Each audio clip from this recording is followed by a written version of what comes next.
Okay,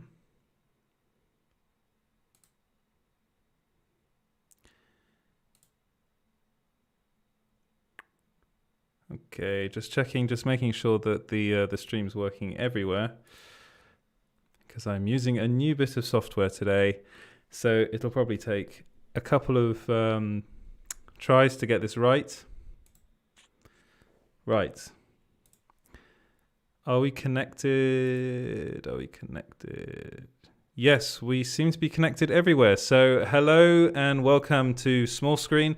This is the daily show where I go over all the news of the world in entertainment and pop culture. I'm sorry for the rather iffy beginning then. I'm just trying out a new bit of software and hopefully it works.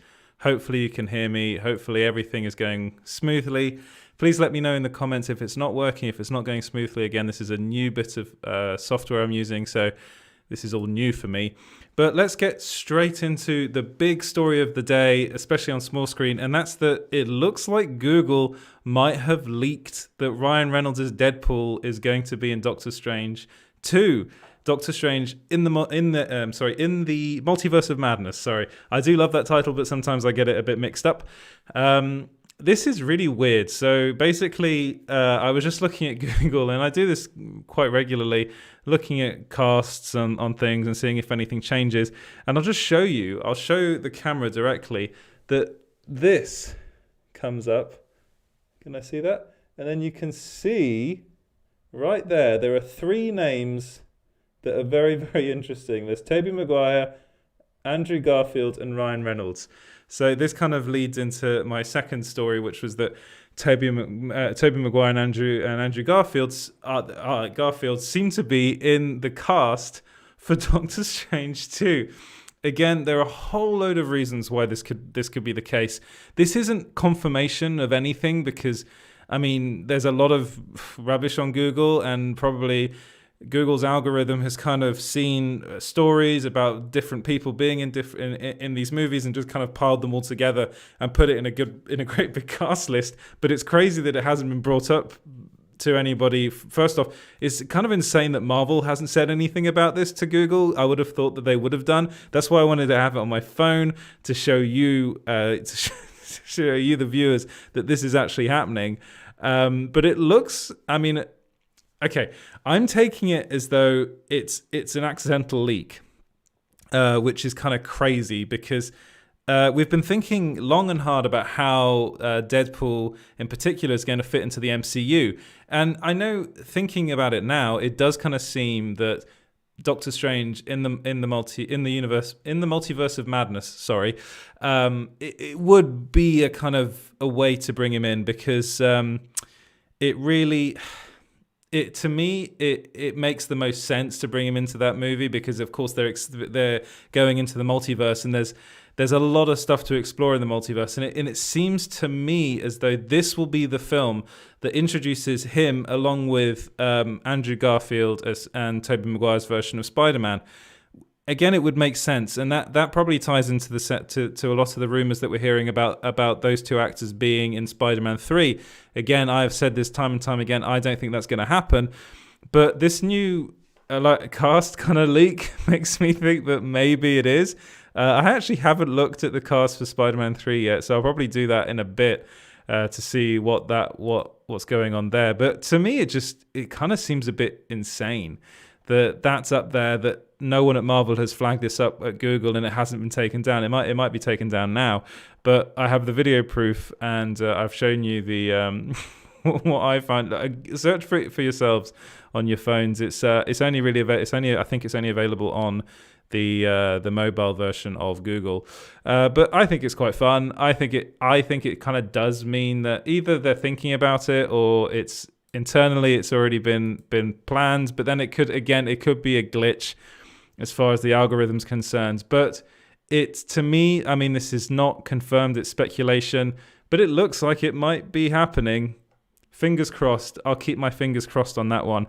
And with that, I think, let me know what you guys think about it in the comments below.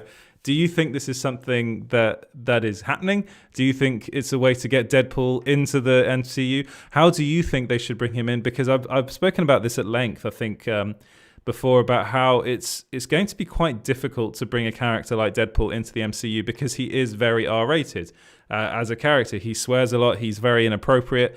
He's someone that tonally probably wouldn't really fit the Marvel Cinematic Universe, but maybe they're looking at ways they can improve that. I have been there have been discussions about how they could possibly make a new kind of banner for these kind of R-rated Marvel movies, possibly even using the 20th Century Studio kind of banner and release those R-rated MCU movies under that banner so they can be kind of separate. But again, this is all speculation. I am working on things at the moment. Hopefully, I can bring something out relatively soon. But it is pure speculation as it stands. Maybe they're not even going to bother doing that. Maybe they're just going to bring them into the MCU just outright, which would be pretty interesting, I think. What do you think? Let me know in the comments below. Right, moving on from that and moving on to Loki. So it's being rumored, and this comes from a leaker called Daniel Richman. Yeah, I think that's how you say his name. And according to him, Loki is actually going to be made bisexual in the upcoming Loki Disney Plus series, which really does make sense as far as the character's concerned in both Norse mythology and the Marvel comics, because he's bisexual in both of them. But also that he went into a bit more detail about what's going to happen in this series. And it's being rumored that Loki is actually going to be played by multiple actors. So apparently Richard E. Grant is going to be playing an older version of Loki, and Sophia DiMartino is going to be playing a female version of the character. They've actually spotted her on set as Loki. So, but this is to be expected because he is the god of mischief, and he can shapeshift. So we do know that's something that he's used to doing. So what do you guys think? Is that something that you would like to see? Is that something that you think is happening? Is it something that really interests you, or do you not think so? Are you not interested by this at all? I know a lot of people will be thinking, oh, it's Disney again, kind of crowbarring in, LGBTQ things. But to be honest, I am all for that. Well, not crowbarring it in, but having more characters of different backgrounds, different sexualities, different, it's a celebration of everybody and everyone, and I think that's how it should be. But I know there are people out there that aren't so keen on that aspect of things, especially at Disney. But I think it's a good thing. But what do you guys think? Let me know in the comments below. Right, moving on from that story and on to the next one, which is, again, I will say this, it's a rumor. It comes from We Got This Covered. They are claiming that that Jared Leto rumored to want his Joker to fight Joaquin Phoenix's Arthur Fleck. So this comes from their sources, not mine. But I did do a relatively long article on the site about this, about how I think this is not happening. But according to them, it is in discussions and that Jared Leto wants it to happen. I don't know who their sources are. I don't know where they get their information from, but they are saying it's happening. I think it's very, very, very unlikely because, one, Jared Leto's version of the Joker does not match Arthur Fleck, Joaquin Phoenix's. Two, I don't think Joaquin Phoenix would be interested in this at all. If he's interested in anything, it'd be to make a Joker 2. He would not want to do a movie, not specifically with Jared Leto, but within that sort of DC Comics universe, that he was just interested in doing Joker because of the script, because of Todd Phillips, because of the vision they had for that film. And the only thing he really wants to do is do a second one of those with Todd Phillips involved. I doubt he'd be interested at all in joining the DCEU and doing that sort of thing and being in a multiverse thing. I don't think that's really his deal. I think it may be Jared Leto wants to do it.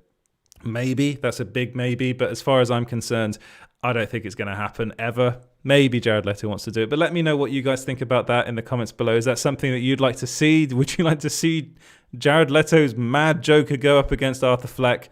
Let me know in the comments below.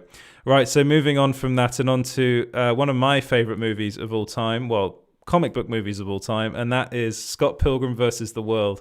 So there's really actually very interesting YouTube channel called Geek House Show, I believe it's called, and it's they're getting a lot of guests on. They had Ray Fisher on. Now they had Brandon Ruth.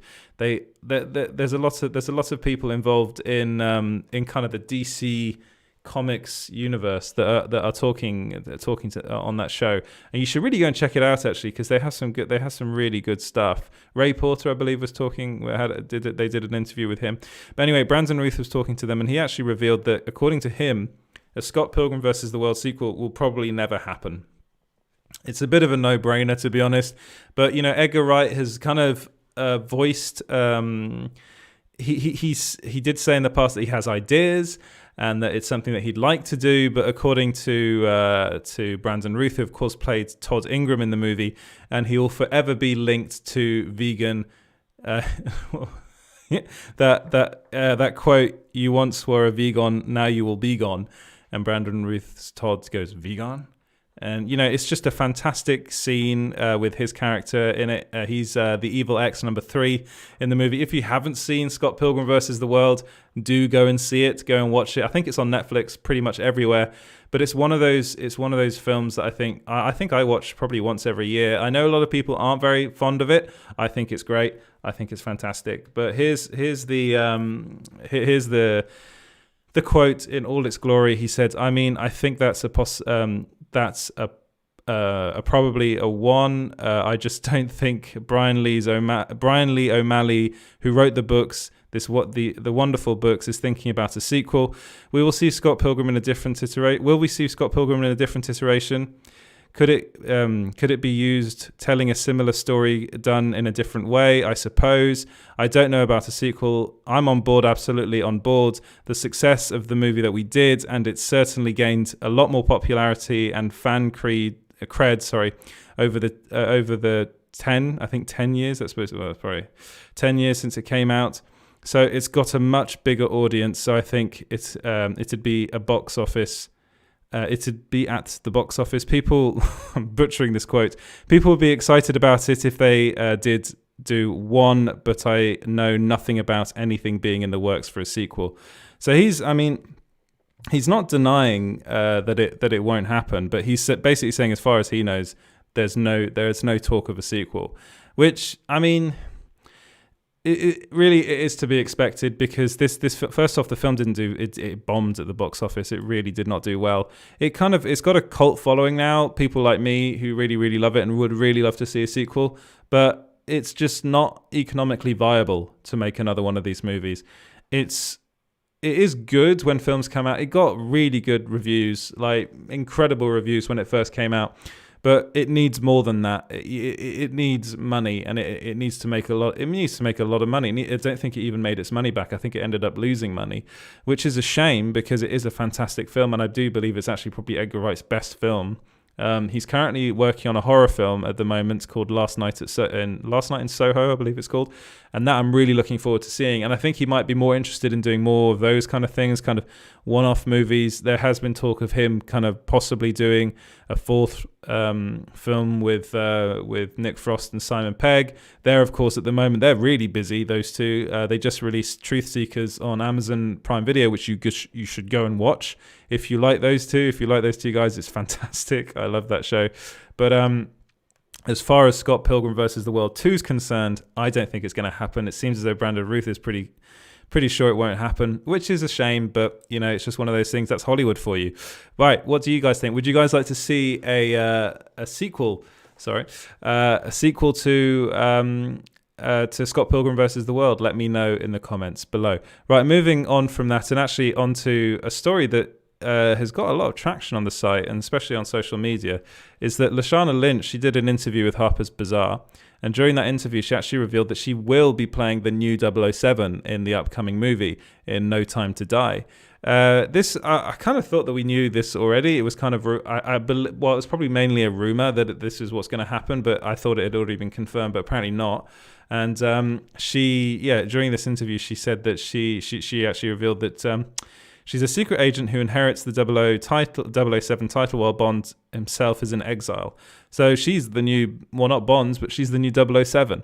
A lot of people it kind of riled people up the wrong way, I suppose, because people don't seem to want a woman play Bond. I think you can have a female 007 and maybe have spin-off films with Lashana Lynch in them. I think she's fantastic. I think she's a really great actress.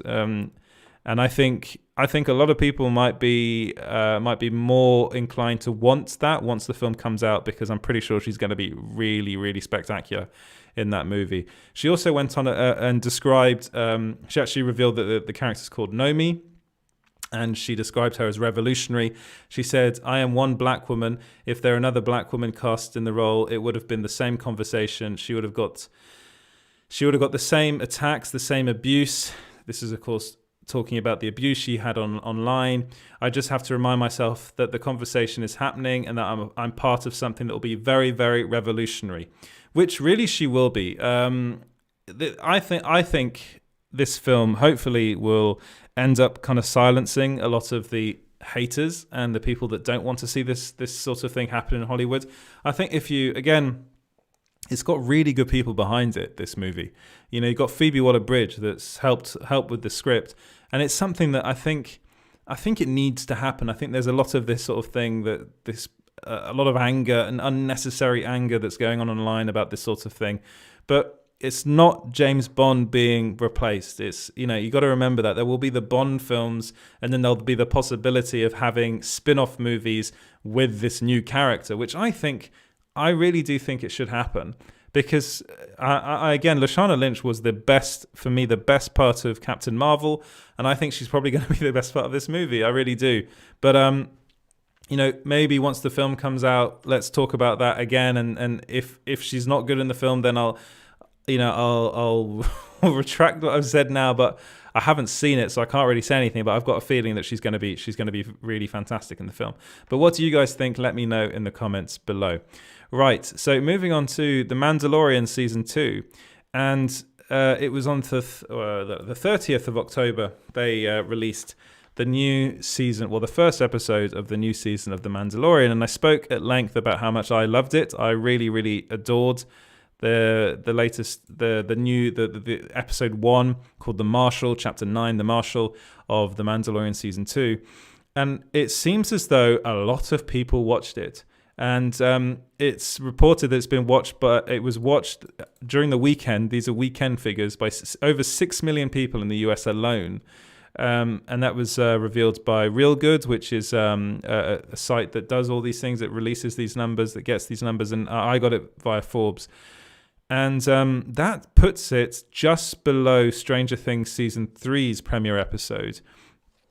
And when you think about that, considering the fact that everyone's in lockdown, probably, well, not everyone, but most people are confined in their own homes, so they probably, you know, just decided to watch it. But if you're gonna look at the subscriber base of Netflix and compare it to Disney Plus, they're not, at the moment, they are not comparable. Netflix is far, far, far ahead, and the fact that they got so close with that basically means that everyone that had Disney Plus watched the first episode of The Mandalorian.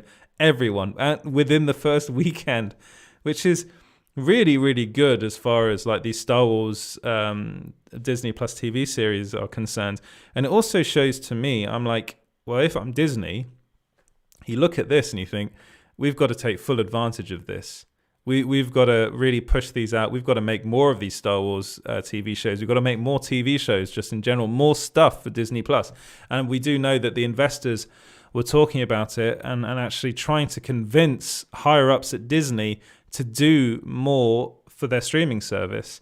So to me, it makes perfect sense. And hopefully this will convince people at Disney that this is something they really need to do.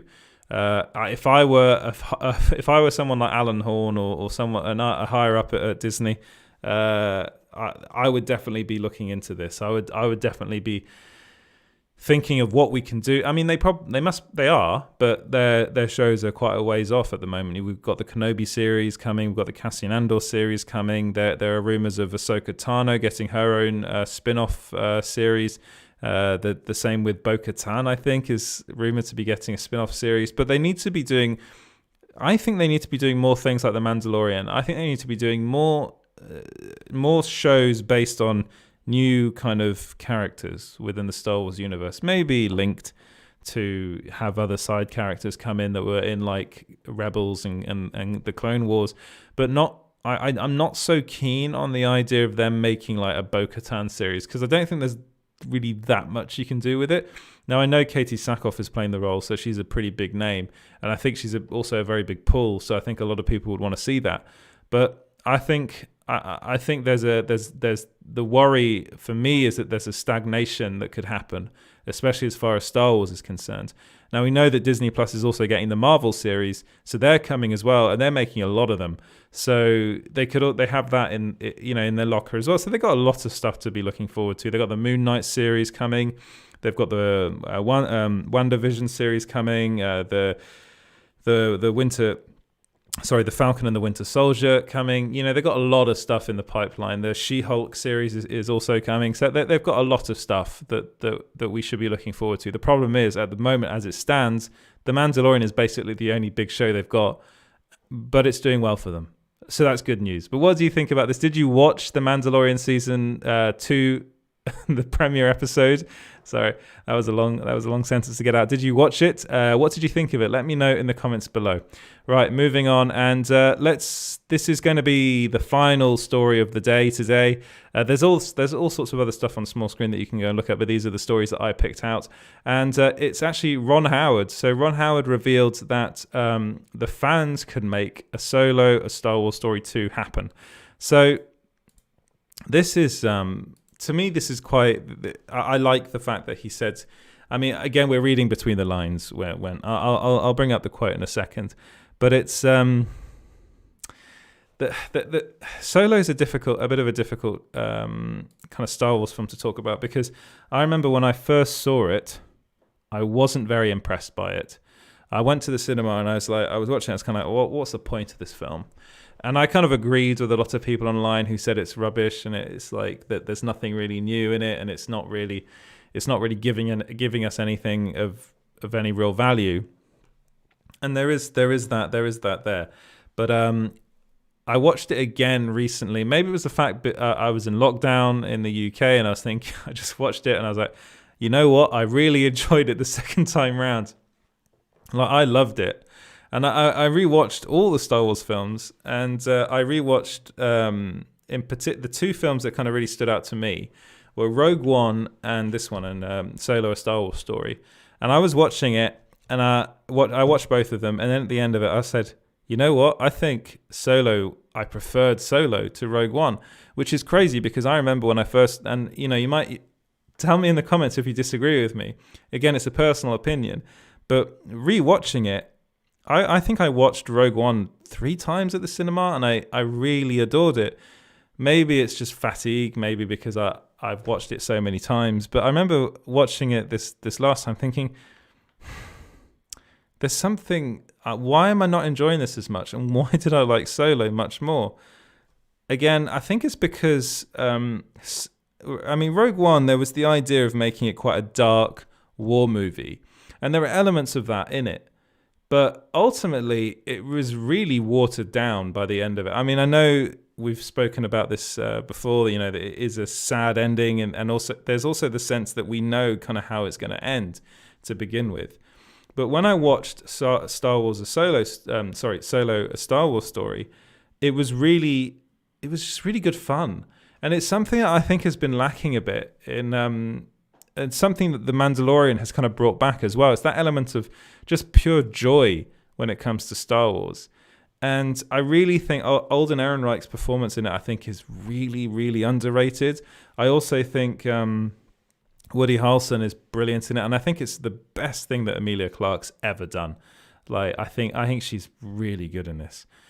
And it ends, spoilers, on what I really loved was a bit of Darth Maul at the end of it. And, we can go into what's happened to Ray Parker in another episode, but no, it was I really, really enjoyed it, and I think it deserves a sequel. I think if they do make a sequel, maybe make it for like Disney Plus, maybe whether it's something they can do, I don't know. But no, let's go down here to he was actually on an episode of Lights Camera Barstool, the podcast. And he spoke about the possibility of Solo 2 happening. And he said, no rumblings, though, and this is not a spoiler or anything, but I think there is interest in those characters. I think there's interest in the gangster world somewhere down the line, but I can assure you there's nothing being developed right now for a movie or Disney+. But one great thing is there has been a lot of affection shown for Solo, and so, of course, that keeps boding well for them to eventually turn it around. It's late. I'm sorry. I'm butchering these quotes, but it's that's to me that's quite interesting. To me, reading between the lines, he's basically saying, fans, if you pull like a Zack Snyder, the Zack Snyder cut, like the way they did that, the way they got really, really motivated online, we could get a Solo 2, and that I don't think that'd be a bad thing. I think, I did see a lot of people trying to get the hashtag make Solo 2 happen, and there was a lot of Solo 2 and that online, but there is appetite for it out there, and it seems as though people are interested and do want this to happen. Alden Ehrenreich himself has said he'd like to come back and do something with the role. And he probably suffered more than most people when it comes to his portrayal of Han Solo, to the movie, and in particular his portrayal of Han Solo. People didn't seem to, some people, quite vocal people online, didn't seem to gravitate towards it that much, which is a shame because I think it is a really good performance. I think a lot of people need to rewatch it, and maybe second time round it kind of starts growing on you. So. Yeah, I would like to see it happen. I would like to see a Solo 2 happen. Let me know in the comments below if you think that's something that should happen, that you want to see. Just let me know. What did you enjoy it? Did you not? Let's have a talk about it. Let's have a conversation. And with that, I'll say thank you very much for watching this rather short tonight live stream. And if you don't like watching videos, if you'd rather have this in audio form, there is a podcast. It's called Small Screen Stories. You can get that wherever you get your podcasts. Just search Small Screen Stories. You can also follow us everywhere on social media, on Facebook, Twitter, and Instagram at Small Screen GB. We're also now streaming on Twitch. This is the very first time I've done this on Twitch, so please bear with me. That's at Small Screen, just plain and simple Small Screen. And you can follow me at EJ Lauder on Twitter. And thank you so much for watching, guys, and I'll see you in